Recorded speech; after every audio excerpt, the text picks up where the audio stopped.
सिद्धिविनायक हे मंदिर महाराष्ट्राची राजधानी मायानगरी दादर रेल्वे स्टेशनपासून 1.5 किलोमीटर अंतरावरती स्थित आहे। दादर रेल्वे स्टेशनवरती उतरल्यानंतर 10 रुपयामध्ये शेअरिंग टॅक्सी तुम्हाला तिथपर्यंत नेऊन सोडते। व सर्वात अगोदर मंदिरामध्ये एंट्री केल्यानंतर चप्पल व बूट ठेवण्यासाठी सिद्धिविनायक ट्रस्टने स्टँडची व्यवस्था केलेली आहे। रांगांचं दर्शन हे 3 प्रकारामध्ये डिवायडेड केलेलं आहे। पहिल्या प्रकारची रांग म्हणजे 1500 रुपयामध्ये 4 जणांसाठी स्पेशल दर्शन व पूजा करण्याचा मान मिळतो, तुम्ही ही सेवा घेऊ शकता। त्यानंतर दुसऱ्या प्रकारची रांग असते, त्यामध्ये 100 रुपये प्रतीची देणगी आकारली जाते।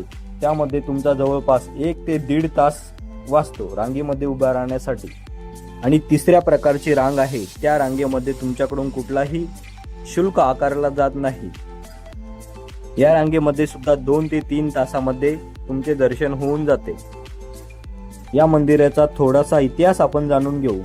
या मंदिराला सिद्धिविनायक का म्हटले जाते? ज्या मंदिरामध्ये गणपती बाप्पाच्या मूर्तीची सोंड उजवीकडे वळलेली असते त्या मंदिराला सिद्धिविनायक असे म्हटले जाते। या मंदिराची निर्मिती 19 नोव्हेंबर 1801 मध्ये लक्ष्मण विठू पाटील या स्थानिक ठेकेदाराकडून करण्यात आली आहे। हे मंदिर जगप्रसिद्ध असल्या कारणाने इथून या मंदिराला भेट देण्यासाठी विदेशातूनही भाविक खूप मोठ्या संख्येने येतात। या मंदिराच्या जवळ 1.5 किलोमीटर अवघ्या अंतरावरती शिवाजी पार्क सुद्धा आहे, त्यामुळे इथे पॉलिटिकल नेते, सेलिब्रिटी व उद्योगपती सतत येत असतात। या मंदिरामध्ये गणपती बाप्पांच्या मूर्तीसोबत त्यांच्या दोन्ही पत्नी रिद्धी आणि सिद्धी यांची सुद्धा मूर्तीची स्थापना करण्यात आलेली आहे। या मंदिरामध्ये 2 उंदीर बाप्पा चांदीचे आहेत।